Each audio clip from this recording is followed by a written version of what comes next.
research estimates that 1/3 of Americans grow up without ever being taught healthy eating habits.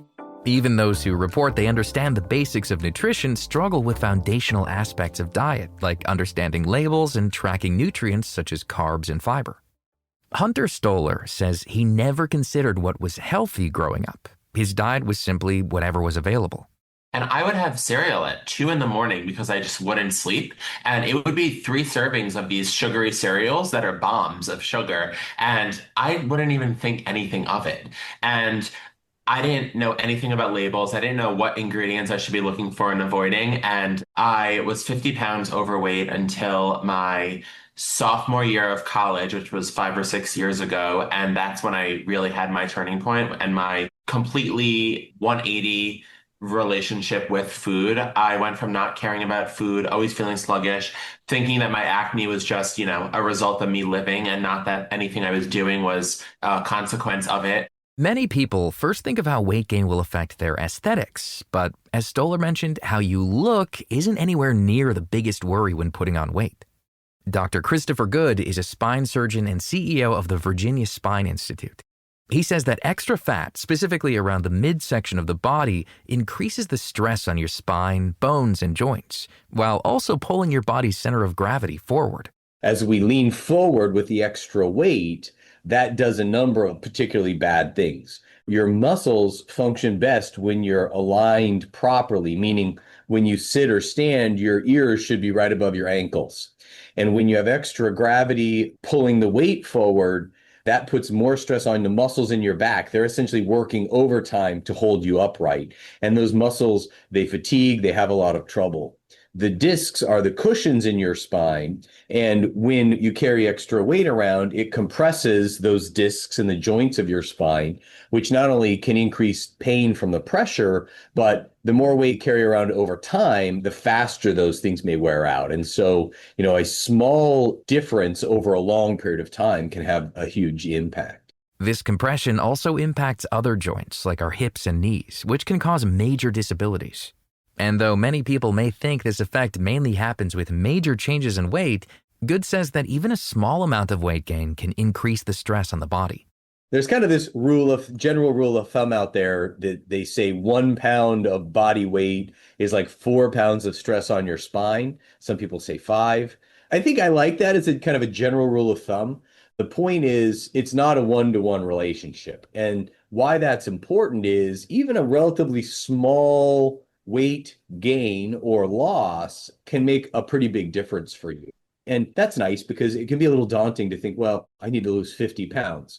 That's scary. But if you think, well, losing 10 pounds will take 40 pounds of pressure off my back, I can make a difference with a relatively achievable goal. So while the bad news is that a few extra pounds can have a detrimental effect on our body, losing that same small amount of weight can put us right back on the healthy track.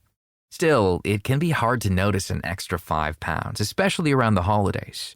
And it's not that a few pounds will ruin your health, but Good says it's the compounding effects of continually gaining a few extra pounds every year that will ultimately cause problems. 10 pounds of weight is not necessarily a horrible problem for someone, but I tend to tell, especially a lot of the men I see, guys tend to gain 10 pounds every 10 years, right?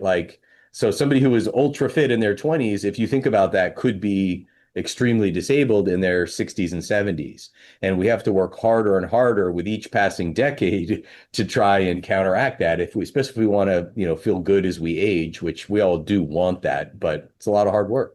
Certain factors like muscle loss, hormonal changes, and a slowing metabolism all make weight loss harder as we age, which is why Stoller's thankful he got his health on track during college. After trying and failing to lose weight by following all of the fad diets, Stoller says Weight Watchers, a weight management program, helped him create lasting change. The program taught him the foundational parts of a healthy diet he'd been missing. And that taught me how to build a balanced plate. And it really motivated me because it taught me that food is fuel and you don't need to restrict any food. You just need to be aware of how much you're having of certain foods. And it fully changed my relationship with alcohol, the gym. I used to hate going to the gym. And now here I am. I'm working out pretty much every day and people tell me it's too much, but it's what I feel the best doing. And it really is a complete 180 in my entire life. Stoller began growing an online following in college and in his senior year. He decided to become a certified health coach so that he could provide accurate information to his followers. After now helping hundreds of people with their health journeys, Stoller says one of the main mistakes people make is diving straight into the deep end.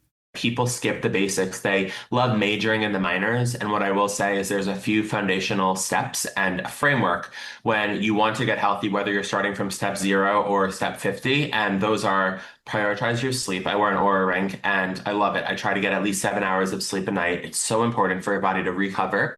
As well as focusing on a high-quality diet made up of protein and fiber. But both Stoller and Good mention that losing weight isn't the only goal. Building muscle is an important part of this equation so that we're not becoming frail as we age. Muscles support our body. Muscles burn more calories than fat. And so losing weight and going after cardio for that purpose is great, but we have to have some muscle building exercises in there so that we don't get weak and frail. If you're super duper thin with no muscle mass and you get weak bones and weak muscles, that might have as much downside for some people as actually being really overweight and getting all the joint problems that comes from that. Lifting weights is often touted as the best way to build muscle and increase strength. And while that's true, it's not the only option. If that sounds intimidating or boring, there are so many other options that can help get you back on a healthy path. You want to find the workouts that work best for you. And I used to be someone who only goes to the gym and strength trains. And now I've fallen in love with these high intensity boot camp classes. And we'll see how long that lasts. And then who knows what the next wave will be. No matter what you choose, Good says it's important that the exercises are building up the muscles that protect our spine, which includes the glutes and core.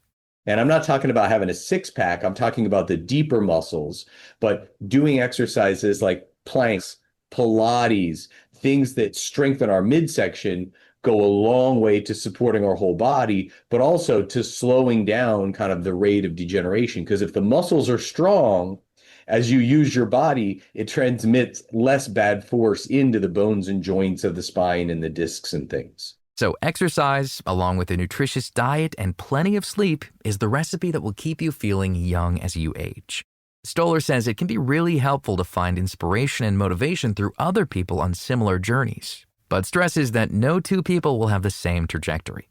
There's no one size fits all when it comes to nutrition and health as a whole. Different workouts will work for different people. Different types of diets will work for different people. Some people thrive off of vegan diets. Some people thrive off of mostly meat diets. And it's all about finding what works best for you and not just seeing what someone's doing online, seeing the way that they're eating. You like the way that they look or how they say they feel, and you think you have to duplicate exactly what they're doing. And bioindividuality, the idea that everyone's preferences and everyone's needs are different, is really important. And when I work with clients, I've helped over 300 men and women lose weight, feel healthier, and just develop a healthier relationship with food.